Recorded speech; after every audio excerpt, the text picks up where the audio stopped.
Hola jóvenes, señoritas, bienvenidos al curso de filosofía y el día de hoy vamos a repasar lo que significa a los representantes del periodo cosmológico de la filosofía. Pero en principio explicarles que el ser humano, para tener una idea del origen del universo, tenía que averiguar el por qué y cómo nace el universo. En ese interés, en ese afán de poder saber cómo nace el universo, no tenía instrumentos científicos, como hoy se cuenta, para tener un panorama más claro del asunto. Es así que su percepción fue en base a sus sentidos, en base a su escaso razonamiento, pero sin embargo hubo un esfuerzo, ¿no? Y ese esfuerzo justamente se llamaba la idea de explicarlo mediante mitos. Por eso que del mito al logos, desde un discurso mítico que apela a la creencia hacia un discurso basado en argumentos, ha sido realmente muchos años, han pasado muchos años. Por eso que al principio el ser humano, por ejemplo, creía que la Tierra era plana, ¿no? ¿Por qué? Porque se basaba en sus sentidos. Cuando tú subes a un cerro y ves la Tierra, es plana, ¿no? No tenían instrumentos como las de ahora, que tenemos satélites y nos confirman que la Tierra es circular, ¿no? Incluso, ¿no? Sostenían de que Atlas era alguien que sostenía el planeta, ¿ven? Incluso la figura de Atlas fue reemplazada por otro mito, de que en verdad había una tortuga gigante que se desplazaba por todo el universo y permitía así, digamos, conocer otros o mirar las estrellas. Es decir, éramos algo que estaba ahí, ¿no? En el universo. Es impresionante. Incluso la teoría de la Tierra plana es una teoría que hasta ahora muchos siguen y que tienen argumentos, entre comillas, sólidos de que nos dicen que sí, la Tierra es plana todavía, pero todo eso es un mito, ¿no? Pero en ese entonces, pues era el único intento de explicación de lo que significa el origen del cosmos. Ahora, también nace la idea de los dioses, ¿no? Los dioses o semidioses, esos seres que hacían posible la vida, hacían posible toda la existencia del universo y su vínculo con los seres humanos, ¿no? Ahora, el mito ha sido pues realmente muchos años, ¿no? El ser humano ha empezado a germinar a los dioses, a los semidioses, o a crear mitos de cómo nacieron los países, los estados, los imperios, ¿no? Y nuestro país es un país también que tiene explicaciones mitológicas, ¿no? De cómo se fundó el gran imperio incaico. Ahora, nuestra zona local también no tiene una idea de los mitos. O sea, el famoso mito de los tres toros es un mito que intenta explicar el origen de la minería en Cerro de Pasco. Estos mitos son de carácter, digamos, más locales, pero que les da una idea de eso, o sea, que siempre ha existido. Desde la aparición del hombre, él se ha forjado a explicar todo en base a mitos. Y no solamente el tema del origen de la minería, también sino el tema del origen de las ciudades, ¿no? Cómo nace la ciudad de Cerro de Pasco. El mito de Huaricapcha es un mito ancestral, de los tres toros, ni qué decir. Pero eso ha sido a nivel local, pero también el ser humano ha intentado, ¿qué cosa? Generar otros mitos, ¿no? Sobre el inicio de la vida humana. Los mitos han servido siempre como cucos de la niñez y que nos recordamos ahora en el presente y todavía siguen, ¿qué cosa? Siguen retumbando esas ideas que nos enseñaron nuestros abuelos, ¿no? Ahora, los mitos, miren, se han modernizado, o sea, no es que ya se han eliminado y es la única manera de explicar el origen de algo. Hoy en día se han hecho más interesantes los mitos, ¿no? Se han creado nuevos mitos, o sea, una combinación, una mezcla de la idea del mito grotesco, del mito horrible. Ahora ya no, ¿no? A los mitos le han puesto estética, o sea, le han puesto belleza. Y esto ha tenido su tiempo y todavía se mantiene. Y hay mucha gente que cree, sí, aunque tú te sorprendas, pero hay mucha gente que cree que esto de los mitos todavía es un asunto real, ¿no? Ahora, no así suficiente, ¿no? El ser humano ha pasado ya también a ponerle, digamos, asuntos psicosociales, ¿no? A la idea de la existencia humana, de que sí es posible que haya zombies, de que sí es posible que el cuerpo humano pueda arrastrarse o vivir, ¿no? morir la mente, pero el cuerpo no, algo así. En fin. Y estos mitos se han modernizado, incluso con la ayuda de la tecnología es posible hoy en día retornar a esas ideas tan antiquísimas, ¿no? Que nos forjaron los mitos. En verdad, el ser humano, aparte que, o sea, como seres humanos tenemos carácter mitológico, o sea, nos interesa conocer el mito porque nos impresiona. Será porque nos aleja de la realidad, ¿no? Y nos mete a un mundo fantasioso que a veces estamos mejor. Por eso que a veces tú, en el caso de los varones, se encierran, digamos, a mundos fantasiosos que te ofrece el videojuego, o las damas se encierran también en mundos fantasiosos que te ofrecen hoy día las tecnologías modernas. Pero esto era nuestro mundo, o sea, al inicio esto fue, ¿no? La idea de cómo nació todo y cómo fue todo, cómo se movía todo, eso fue una explicación mitológica, mitológica. Por eso pasar de la explicación mitológica, no científica, a la explicación racional, pues pasaron muchos años, siglos, en realidad milenios, hasta que por fin los milesios, ¿no? Fueron los primeros pensadores que se alejaron del discurso mítico, o sea, no aceptaron el discurso mítico. Los milesios, estos no creyeron en la idea de que los dioses o semidioses habían hecho todo, no creían en la idea de que éramos productos de ciertas situaciones tan irracionales, sino que los milesios se concentraron ahora en buscar ¿qué cosa? El arjé. Ellos apuntaron a una gran pregunta: ¿cuál es el arjé de todo, lo existente? ¿Qué es el arjé? El arjé es el inicio, es buscar el inicio. Y esto, ¿no? Llegaron a preguntarse por la sustancia física fundamental que subyace a todos los elementos. O sea, para los milesios tenía que haber una sustancia que permitía el origen de todo. Entonces ellos apuntaban a buscar el arjé de la naturaleza, el arjé de la fisis. Fisis es naturaleza. Y fueron uno de ellos, Tales de Mileto, quien es considerado el primer filósofo de la historia y padre de la filosofía. ¿Por qué padre de la filosofía? Porque a él se le da ese título porque organiza, sistematiza e inicia la filosofía. Algunos pueden decir, pero profesor, los charvacas, los Naisha, los Vasheika, la filosofía china, India, fue antes de Grecia. ¿Por qué no se les considera a ellos como primeros? Se los considera, por supuesto, como iniciadores. Sin embargo, al nacer la filosofía en Grecia y darse con Tales de Mileto, el que sistematiza, el que organiza y comienza a entenderse la filosofía como algo importante. ¿Cuál era el arjé para Tales? Él consideraba que el primer principio era el agua. ¿Por qué? Porque está en cambio permanente y es un elemento, una sustancia que se ha conocido y se conoce en sus tres estados, ¿no? Tanto sólido, líquido y gaseoso, ¿ve? Estos tres elementos hacen posible de que, en verdad, el arjé de todo sea el agua. Sí, el agua. Para Tales de Mileto, entre sus frases favoritas era de que lo más difícil del mundo es conocerse a uno mismo y lo más fácil es hablar mal de los demás. Esto referido a su ética, ¿no?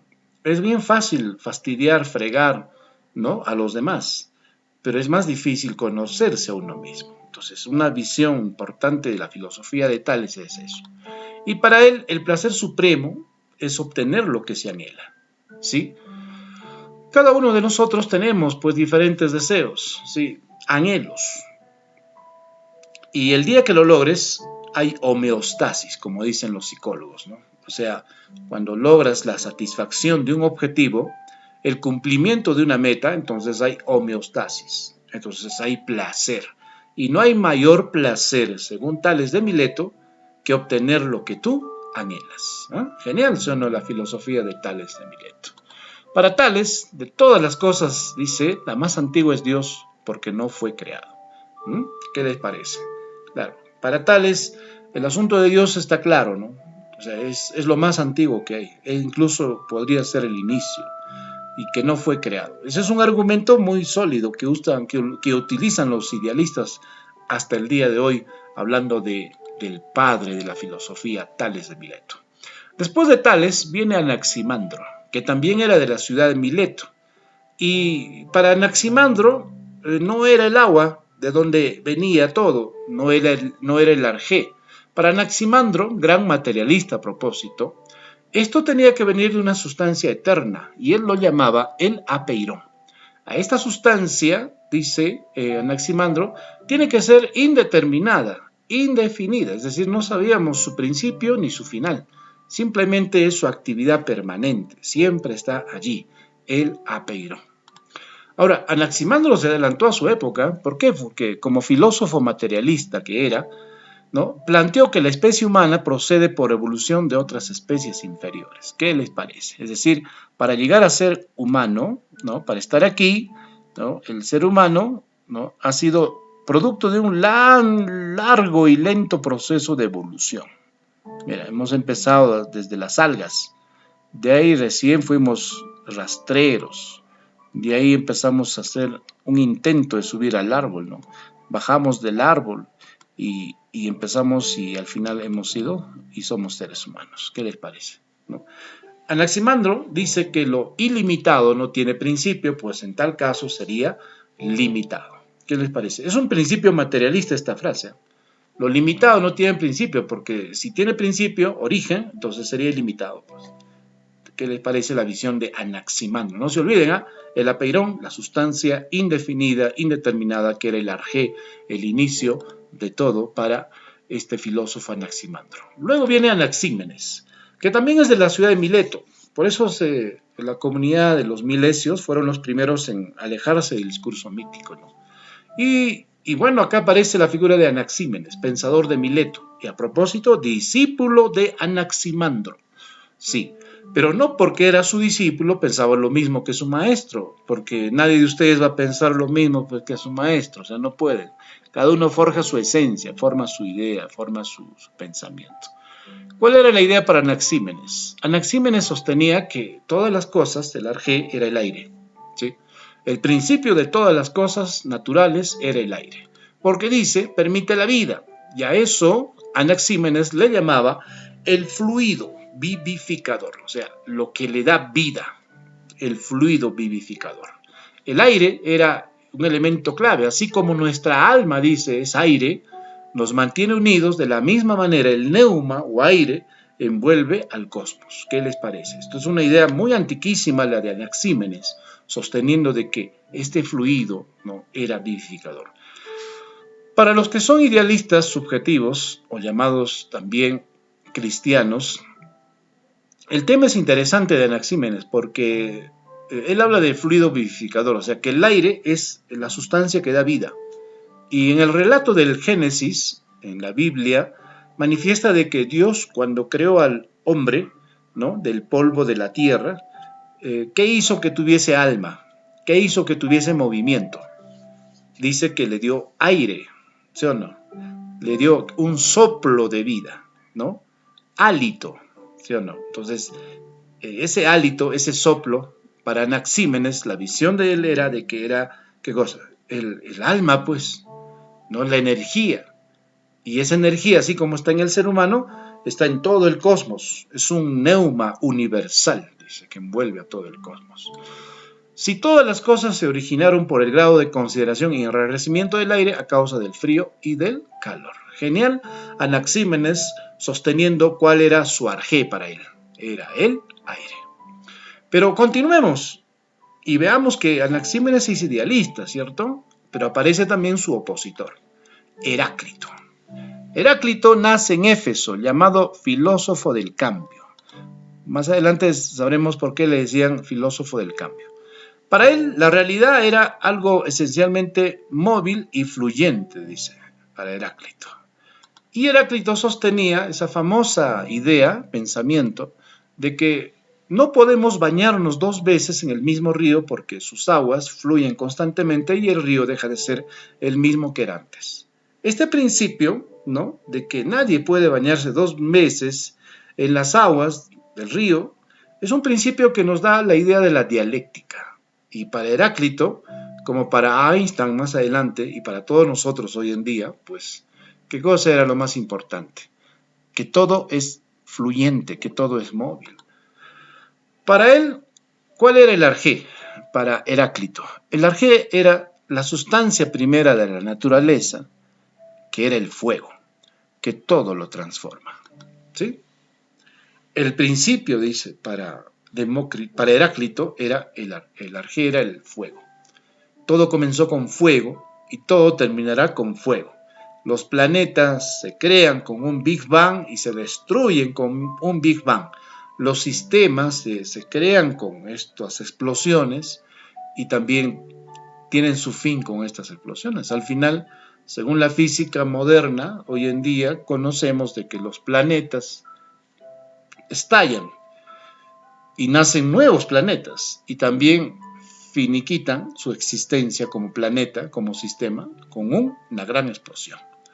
Esto nos hace acordar la teoría de Hawking, en la cual dice la gran explosión, el Big Bang, así se originó el universo.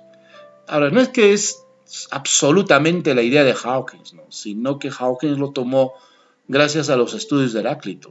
O sea, todos tenemos que estudiar el pasado para conocer y hacer nuestras tesis, nuestras propuestas.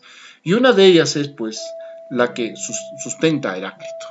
Ahora, Heráclito dice, este cosmos que es el mismo para todos, no ha sido hecho por ninguno de los dioses ni de los hombres, sino que siempre fue, es y será un fuego eterno y vivo que se enciende y se apaga, obedeciendo a medida. ¿Qué les parece Heráclito?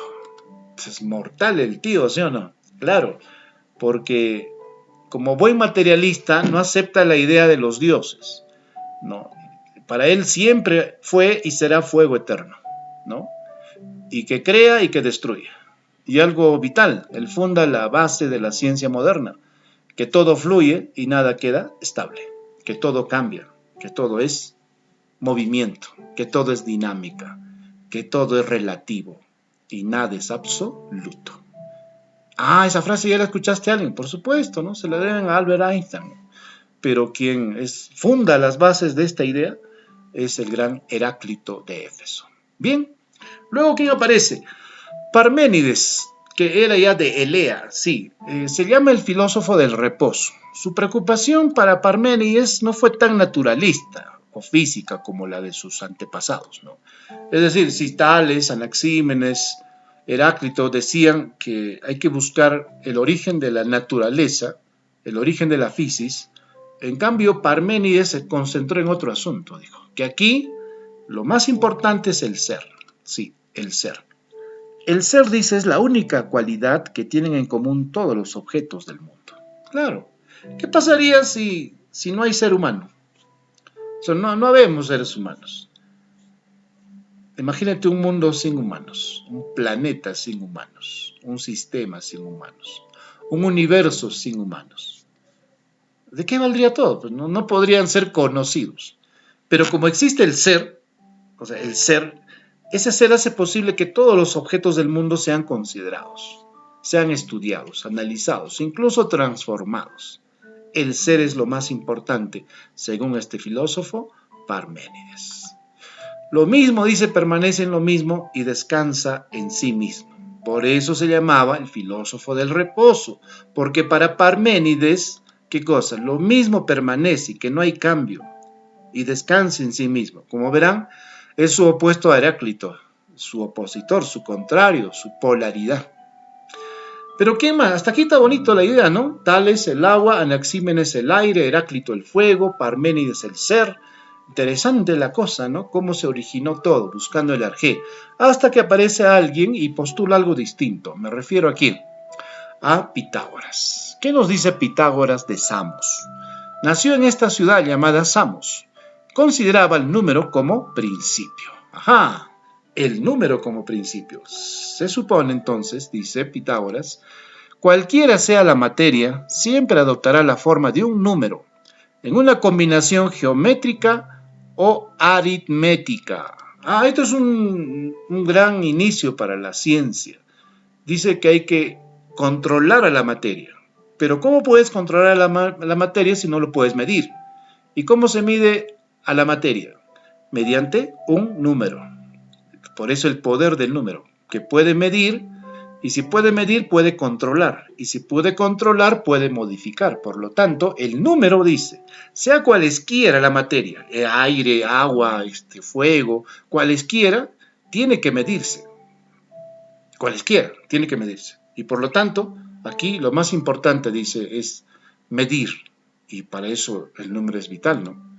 Cultivad las matemáticas, dice Pitágoras. Todos nuestros crímenes son errores de cálculo. ¿Qué les parece? Claro, todos nuestros errores, dice Pitágoras, todo son errores de cálculo. Nuestros errores humanos han sido errores de cálculo. ¿En qué consiste la vida? En errar menos y acertar más. Ese es el resumen, ¿no? O sea, ¿para qué te educas tanto en colegios? ¿Para qué tienes tantos maestros, maestras? ¿Para qué tus padres se preocupan en una buena educación para ti? Para que erres menos, para que tengas menos errores. Sí. Y Pitágoras nos dice, no, cultiva, aprende la matemática. ¿Por qué? Porque te ayudará a no tener errores de cálculo. Y si la vida es algo resumida que tenemos que decirle, que la vida es más aciertos y menos errores. ¿Sí? Y que todo tiene su tiempo en la vida, ¿no? Todo. Para todo hay tiempo, claro. Y si tú aceleras tu tiempo, cometes errores. Si tú adelantas tus tiempos, o sea, hay tiempo para todo. Va a haber un tiempo para todo. Entonces no te apresures. Tranquilo, paso a paso, ¿no? En fin. ¿Qué nos dice Pitágoras en su ética? Dice, ayuda a tus semejantes a levantar su carga, pero no te consideres obligado a llevársela. Eso tiene mucha razón el filósofo, porque hay mucha gente que escucha a sus amigos, a sus amigas, y sus problemas de ellos se los carga. Y eso está mal, o sea, no deben hacer eso. Tú escucha a tus amigos, tú escucha a tus hijos, escucha a tus padres, pero no hagas de su carga de ellos tu carga, no. Ayúdales, pero no hagas su carga de ellos. Esa es la idea de Pitágoras, el que dijo que el arjé es el número. Luego viene Empédocles. ¿Qué nos dice Empédocles? Pertenece a la escuela de los pluralistas. Nació en la ciudad de Agrigento. ¿Quién es un pluralista? Un pluralista es alguien que acepta varias ideas y hace una especie de resumen de esas ideas y saca lo mejor de esas ideas. Ese es un pluralista. Ahora, entonces, como buen pluralista, Empédocles, como buen pluralista, ¿qué es lo que hacía? ¿Qué es lo que forjó como tesis? Forjó de que todo fenómeno natural resulta de la combinación de 4 principios o elementos: agua, aire, fuego y tierra. ¡Ja! Los charvacas decían eso, ¿sí o no? Claro, los charvacas decían que había 4 elementos, ¿cierto? Y aquí lo confirma Empédocles. O sea, como buen pluralista, lo que hace él es confirmar la idea. Sí, pues no, los 4 elementos son claves. ¿Qué hacemos sin los 4 elementos? Y hoy en día sabemos muy bien que para que haya vida se requiere estos 4 elementos, donde sea, donde hay agua, fuego, aire y tierra, según Genófanes, donde hay esto hay vida. Y hoy en día la NASA y todos los proyectos espaciales del mundo concuerdan, ¿no? De que donde hay estos 4 elementos hay vida. Entonces no solamente tiene que haber agua, como algunos sostenían, ¿no? Hay agua en Marte, por lo tanto hay vida, sí, pero hay tierra, sí, hay fuego, hay aire, ahí está entonces, este es un principio fundamental que nos enseña el famoso Empédocles. Pero algo más, ¿qué nos dice Empédocles? Si los 4 principios son estos, ¿no? Entonces dice, estos se juntan en uno por el amor, dice. ¿Quién los junta? El amor. Y otras se separan las unas de las otras por impulsos del odio. El odio, interesante esta propuesta.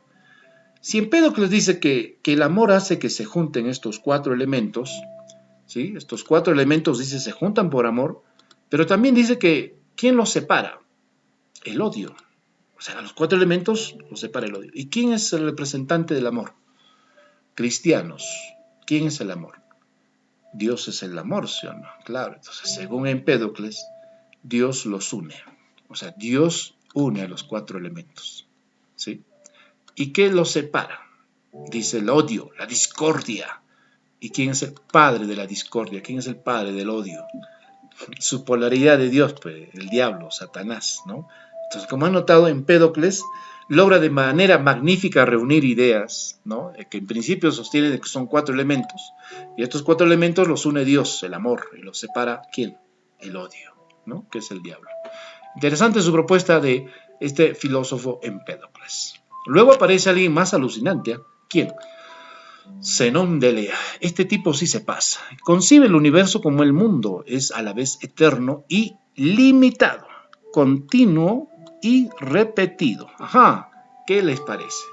Habla distinto a los demás, ¿eh? Dice que el mundo es eterno, pero limitado, continuo y que todo se repite. O sea, y lo remata con su famosa frase. Afirma que las cosas no pueden ser y luego no ser, porque lo que es y lo que no es, no es.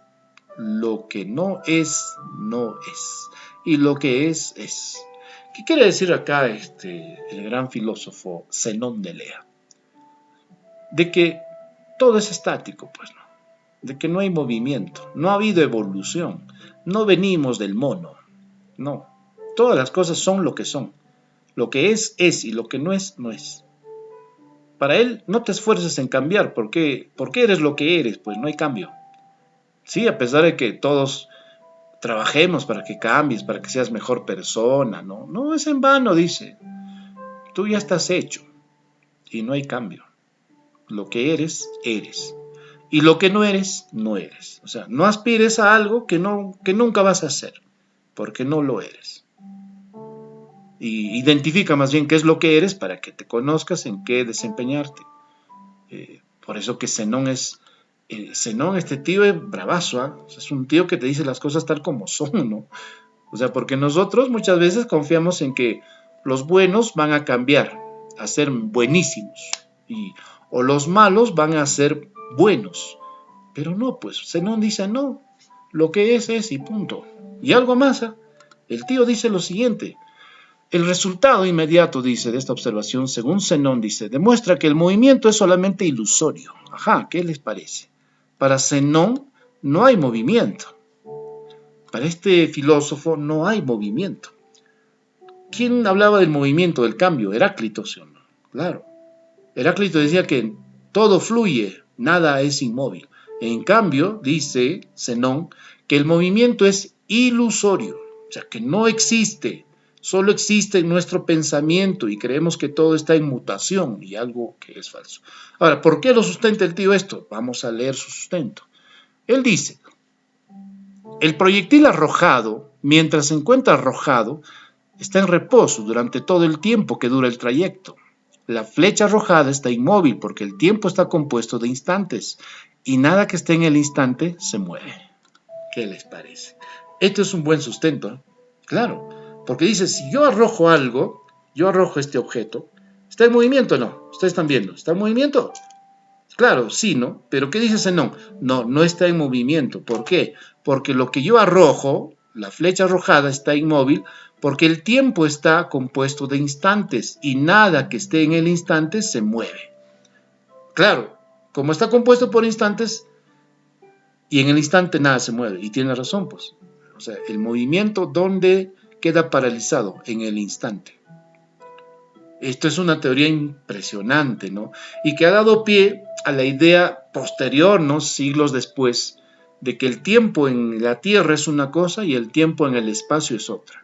Y que incluso hay dimensiones que nos permiten romper la barrera del tiempo. O sea, que el tiempo no es absoluto en todo el universo. Que no es absoluto. Es impresionante el gran adelanto que nos brinda Zenón de Elea. Y luego viene Meliso de Samos, y para él sostenía que el inicio, el arjé, era el infinito, indivisible, indestructible, inalterable, y que no tenía principio ni fin, ¿no?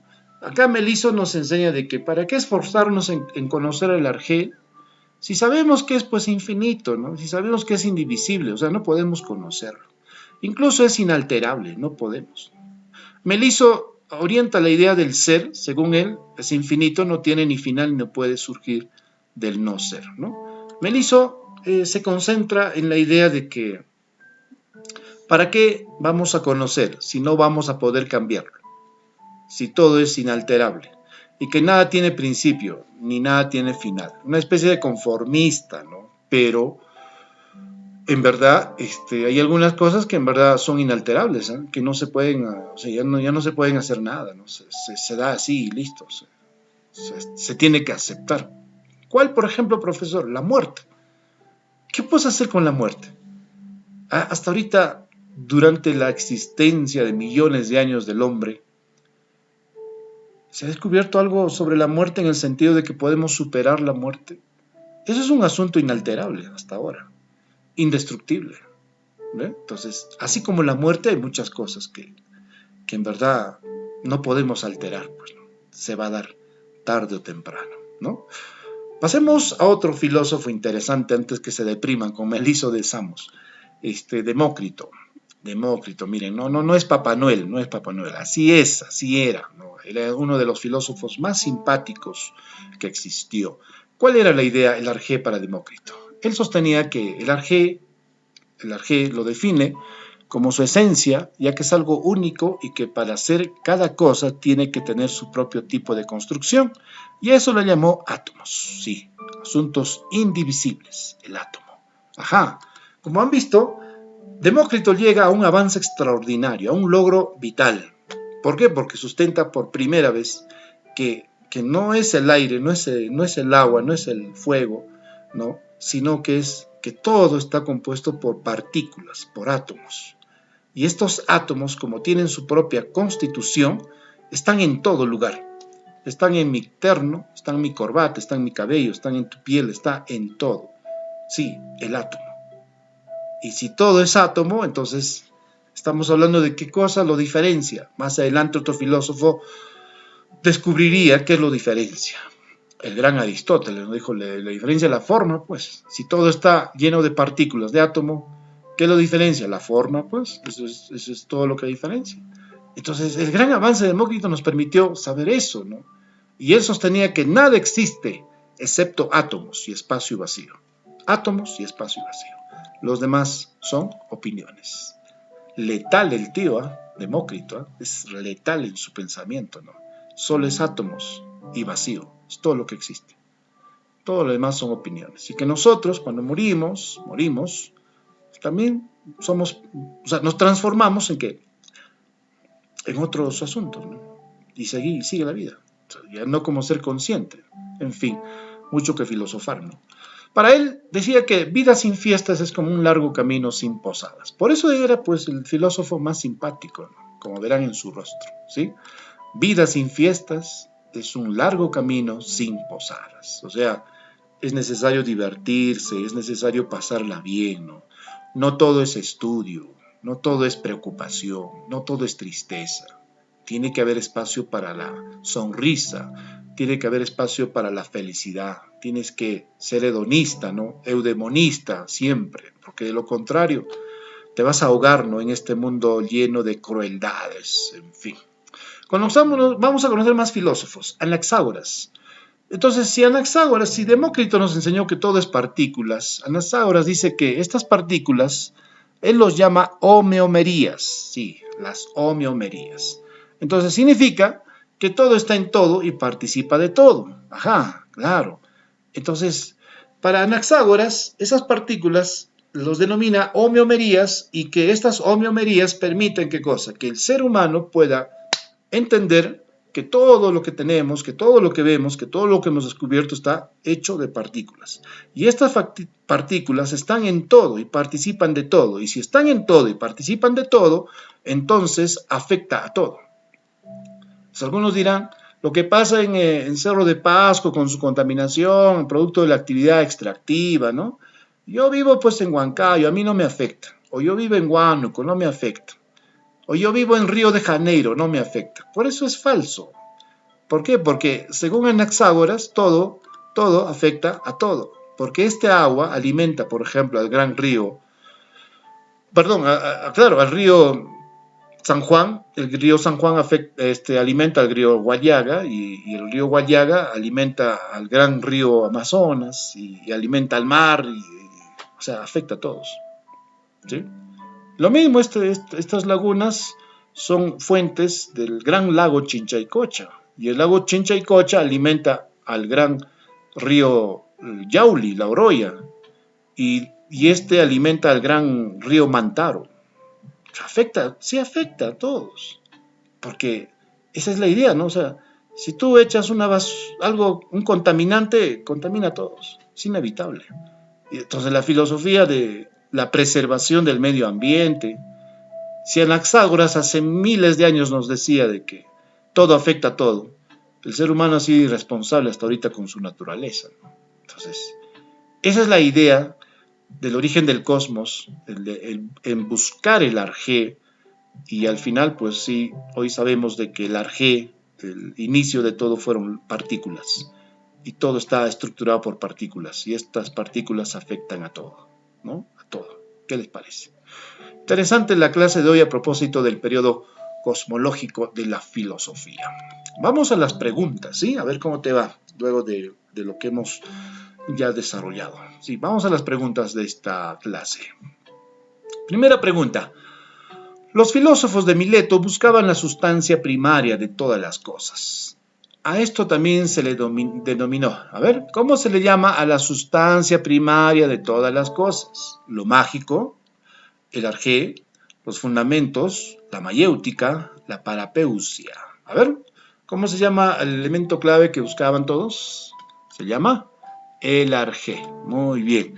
Arjé significa el inicio, ¿eh? El génesis, el berashit, el alfa de todo, ¿sí? Bien, vamos a la siguiente pregunta. Se le puede definir como algo que es dos cosas opuestas a la vez, noche y día, frío y caliente, mujer y varón. ¿Nos referimos a qué?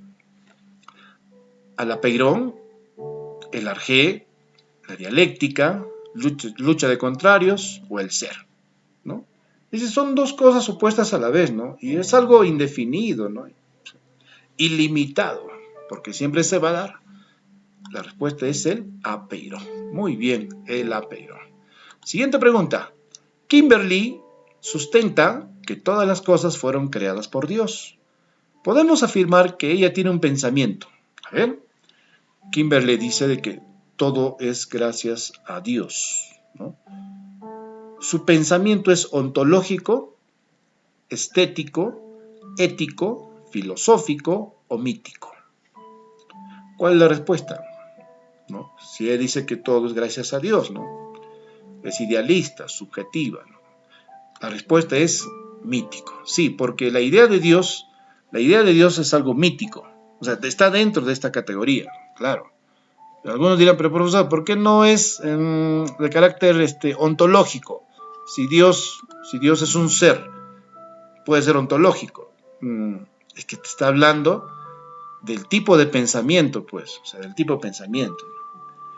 Porque, o sea, la idea de Dios es idealista. Y ese idealismo es subjetivo, o sea, no tenemos pruebas, no tenemos evidencias. No, pero profesor, la Biblia sí, está bien, todo, pero nos referimos a evidencias científicas, a evidencias filosóficas, y eso no está. Por eso que la razón, si tú metes razón a la religión, pierdes, pues, la razón, miles de razones para simplemente dejarla a un lado, ¿no? Porque la religión se basa en la fe. Y la fe es algo irracional, o sea, no es razonable. Por lo tanto, no se pierde ahí el asunto. Por eso que la explicación del origen de Dios, la idea es mítica, es mítica. Siguiente pregunta. A diferencia de Heráclito, postuló que nada cambia y que el ser es el principio de las cosas. A ver, ¿quién dijo que nada cambia y que el ser es el principio de las cosas? Parménides, Empédocles, Zenón, Agustín, Tomás de Aquino. ¿Quién sostenía que el ser es el principio de todo? Lo más importante, no era naturalista. Parménides, sí, el ser, ¿no? ¿De qué vale que exista todo si no hay ser? Entonces, no sirve, pues. Entonces, gracias al ser que todo es posible. Parménides. Siguiente pregunta. José expone que debe haber una materia que es el origen de todo el universo. Y no tiene principio ni fin. Ajá. Podemos afirmar que José sigue la doctrina de quién. Claro, o sea, si José dice que, que debe haber una materia que es el origen de todo el universo y este no tiene ni principio ni fin, entonces estas ideas a quién pertenecían: a Meliso, a Tales, a Genofonte, Heráclito, Zenón de Elea. ¿Quién? ¿Quién sostenía de que no hay principio ni fin? Muy bien, Zenón de Elea. Zenón de Elea. Este filósofo se ocupó desde un principio, con preferencia absoluta, en explicar que el movimiento de los objetos no existe, porque no es pensable y por lo tanto no es lógico. Y sostenía que también no hay principio ni final. Claro, era su opuesto a Heráclito, ¿no? Su opuesto a Demócrito, claro. En fin, conozcamos más preguntas. Todo fluye, dice, es cambiante, que nadie se puede bañar 2 veces en el mismo río. Qué fácil esta pregunta. Uf, ¿quién dijo que nadie puede bañarse 2 veces en el mismo río, en el agua del mismo río? Aristócles, Heráclito, Platón, Sócrates, Empédocles. Uf, qué fácil esta pregunta, ¿no? Todo fluye, nada es estático. Claro, el gran Heráclito de Éfeso. Todo fluye, nada permanece, ¿sí? Como dice la salsa, ¿no? Todo tiene su final, nada dura para siempre. ¿Y el amor, profesor, no dura para siempre? No, el amor nunca muere, solo cambia de persona, y eso ya tú lo sabes. Más aún en la adolescencia, ¿no? Donde los amores duran 1 mes, 2 meses. En la juventud, sí, un poquito más, ¿no? 2, 3 años. En la adultez no sé si habrá amor o habrá aguante, creo, porque ¿cuál es la razón por la cual los adultos no se separan? Los hijos, por amor a sus hijos. O sea, por amor a ustedes, tus padres siguen con amor, ya, digámoslo con amor, románticamente.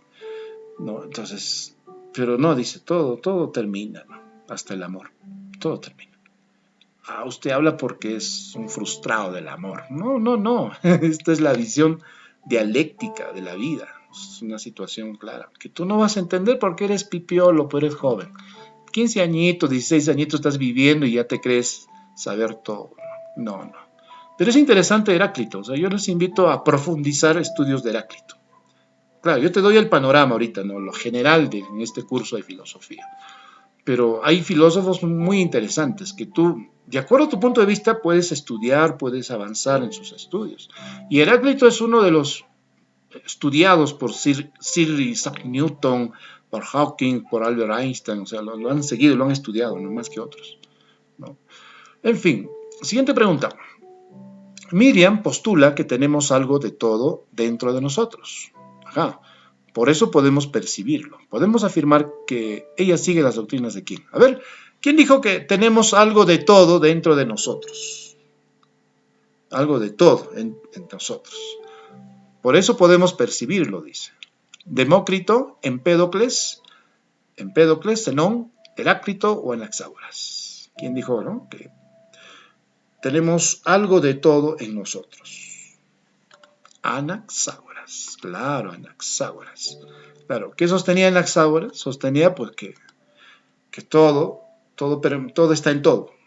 Todo está en todo. Y que todo afecta a todo. Y eso es inevitable. Fue un sofista. ¿Quién es un sofista? Ustedes saben que un sofista era un profesor que enseñaba a cambio de dinero. O un filósofo que a cambio o sea, le pagaban, ¿no? Nosotros somos sofistas, porque nos pagan para enseñar. A un sofista les pagaban por enseñar. Entonces, ¿quién era un sofista? Epicuro, Empédocles, Zenón, Protágoras, Pirrón. Bueno, sofista fue Protágoras. Entre sus frases, si llego a vencer es preciso que me pagues por haber vencido. Si vences tú, por haber vencido tú.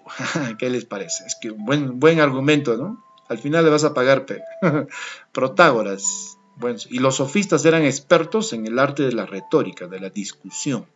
Por eso su sustento en esta frase, ¿no? Siguiente pregunta. Postuló la teoría atómica. Ajá. ¿Quién postuló la teoría atómica? Demócrito, Heráclito, Demóstenes, Pirrón o Genofonte. Claro. Si la teoría atómica se basa en las partículas, ¿no? En el átomo, estamos hablando de ¿quién? Del gran Demócrito. Claro, este hombre filósofo que empezó a iniciar las ideas de los estudios de la era nuclear, ¿no? Del estudio del átomo. En fin. Muy bien, eso fue todo el día de hoy. No se olviden hacer su tarea, ¿ya? Un resumen de toda la clase y luego un sustento de cada pregunta expuesta en esta clase a través del vídeo, ¿sí? Hasta la próxima, espero verlos pronto. Cuídense a ustedes y cuiden a su familia. Hasta la próxima.